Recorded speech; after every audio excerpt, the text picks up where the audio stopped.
зандан мод найгаж амтд чимс тодрог халиурсан мөнгө ногоон ургамал цэцгийн ор. Улс их төмөрөн гол цэлэлзэж уул хөнгийг хосолсон үсгэнд сайхан энэ орон нар хорын хоёр хүн улиралтай жилийн туршид жимс ногоо дэлгэрнэ.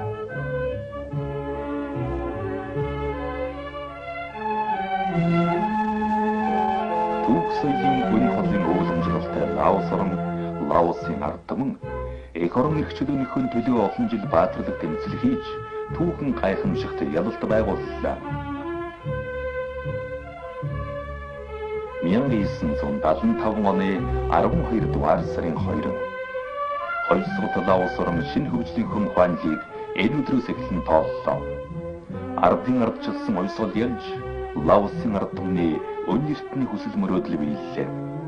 Тусгаар тогтносон ардчилсан Лаос эх орны хон төлөө манай ард түмэн бат шийдвэртэй тэмцэх болно гэж энэ өдөр дэлхийд дахинд ёс төртэйгээр тунхагласан юм.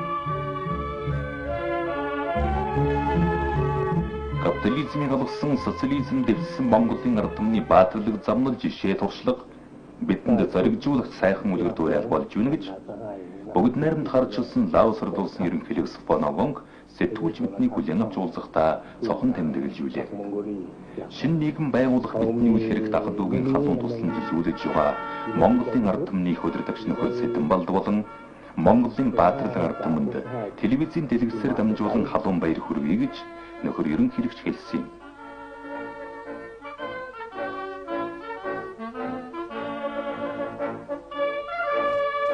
Лаосын ардын хувьсгалт нам засгийн газар улс орондоо нийгэм эдийн засгийн хувьсгалт их өөрчлөлтийг тууштай хийж хүн амын хүнсний зүйлээ үйлдвэрийг түүхээ дээр бат найдвартай хангах зорилтыг дэвшүүллээ.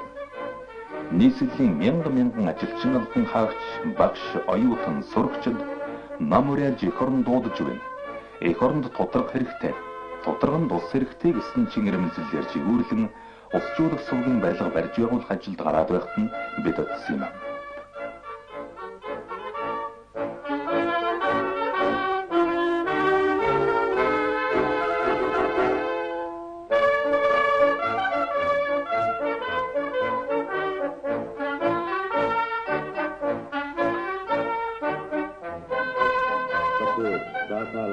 Бүгд найрамд харалчилсан Лаос ард улсын соёлын мэдээлэл аялал жуулчлалын яамнаас Сисан бидэнтэй уулзахдаа Лаосын ард түмэн намын хаан удирдлагаар улс их орноо шинжлэн өөрчлөх их ажил үйлстэй бэрхшээл саадыг зоригтой давж шин амжилт олж байна.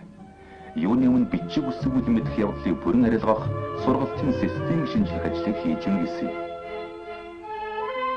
Одоо 600 мянган хүүхэд залуучууд эрдэнэ ширээнд сууж эхлэлэрийн боловсрол мэдлийг эзэмшиж байна. Лаос орны ирээдүйн хүүхэд багчуудад баян хоосон анги ялгуурыг үл харгалзсан эрдэм боловсрол эзэмших сайхан замыг ардын хувьсгал нээж өгчээ. Энэ үйл хэрэгт нь зөвлөлийн толгой тулс ах トゥ социалист орны эрдэмтэн мэрэгд гар сунгон тусалж байна.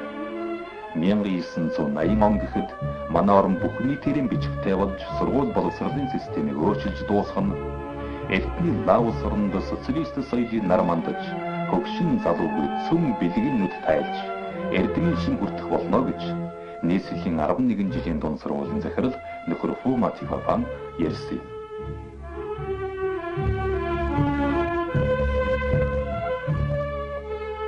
Олон зууны хоцрогдлын түнэр харанхуйг элитийн гэрэл элчээр сүлэн гэрэлтүүлэх гэж Лаосын ард түмэн гар хөнхөлгүй ажиллаж байна. Лаосын инженер техникчид 7 миллиард км ус хадгалах усан сан барьж байгуулан нам нингмийн усан цэглэгаан станцын 2 дахь турбиныг угсарч дуусгалаа. Энд цацарсан элчигэр Лаос орны хөгжлийн хурдыг нэмж, үйлдвэрийн машин нүргэлүүлж, айл гэрт шинэ амьдралын бэлэг тэмдэг болон бадрах болно. Улс орны хөгжил дэвшлийн сүрс үлдэн аж үйлдвэр байдаг. Лаосын хувьсгал энэ ажлыг бараг цоочноор эхэлж байна. Ардын засгийн газар үйлдвэрүүдийг улсын болгож тоног төхөөрөмжийг шинжилж бүтээгдэхүүнийг аривтгах их ажлыг хийж байна. Энэ үйлдвэр колоничлогч тийм биш, капиталист эзний биш, улсын өмч, нийт ард түмний өмч болсон болохоор хөгжиж дэгжилгүй яах вэ?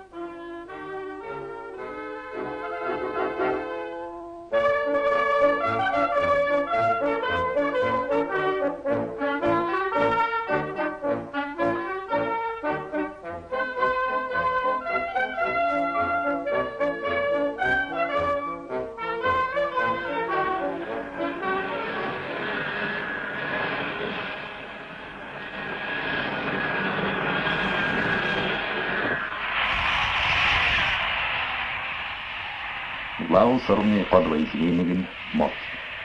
Тэгээд чинээсэн хотоо Зандан модны хүрээ гэж нэрлсэн байна. Эндхийн наамал банц өнгөж нараараа гадаад олон оронд нэр тарчээ. Заамиас Зандан модоор уран баямсгийг сэлдэг Лаос орчууд имүрсаг энэ ажилчин залуус орчин үеийн машинаар улсын хэрэгцээ зүйлийг үйлдвэрлэж байна.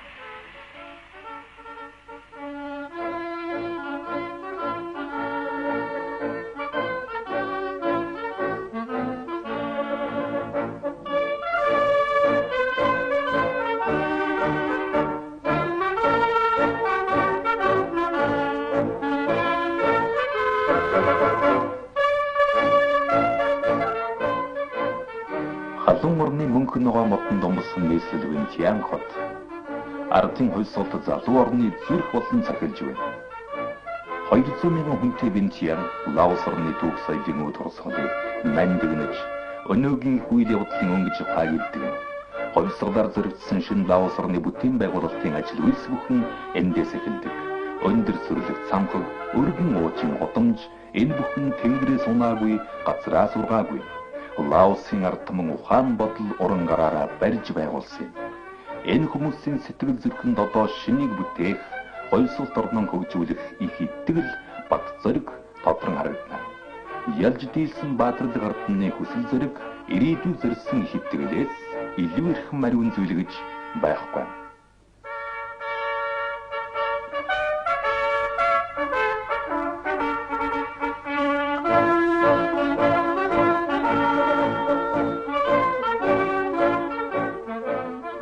Улс орныг таньж мэдээ гэвэл үр хүүхдийн хар гэсэн үг байдаг. Лаос орны ирээдүй итгэл найдвар болсон хар хүмүүстэй борхон царайтай хөвгүүд ахтын нүднээс баяр жаргалын мочи бадарч байхыг бид үзлээ. Хүүхдийн баярыг танхуудаага тэмдэглэж байна. Хүүхдүүд бидэнд цэцэг өгч, Монголын хүүхдүүдэд бидний мэндийг дамжуулж өгөөрэй гэж хүслээ. Монголын ард түмэн Лаос нөхөдөө, Лаосын багчуудад ах дүүгийн халуун хайр сэтгэлтэй байдаг.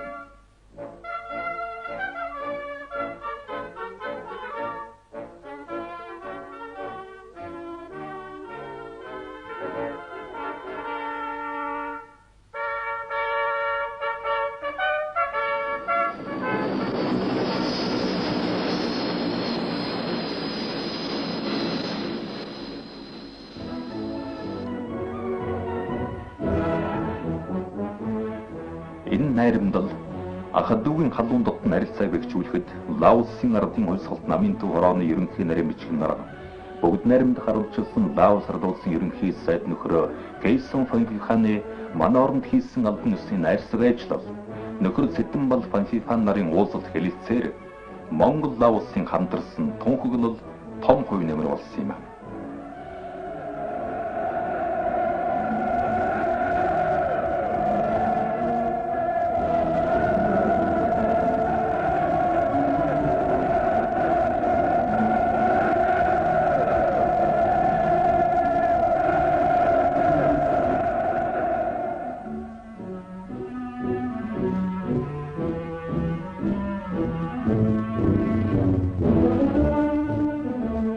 Монголын ард түмэн ажил үйлс амьдрал зорилго нэгтэй алс холын Лаос нөхөдөө ах дүүгийн сургалтын золгосон билээ.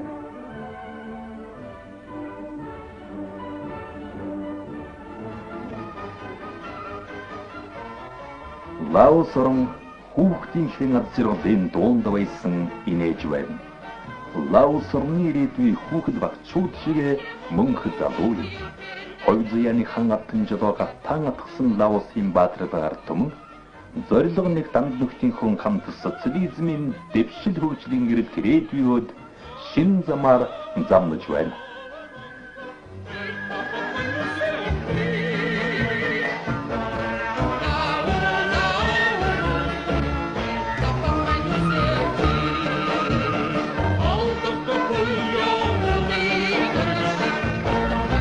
Thank you.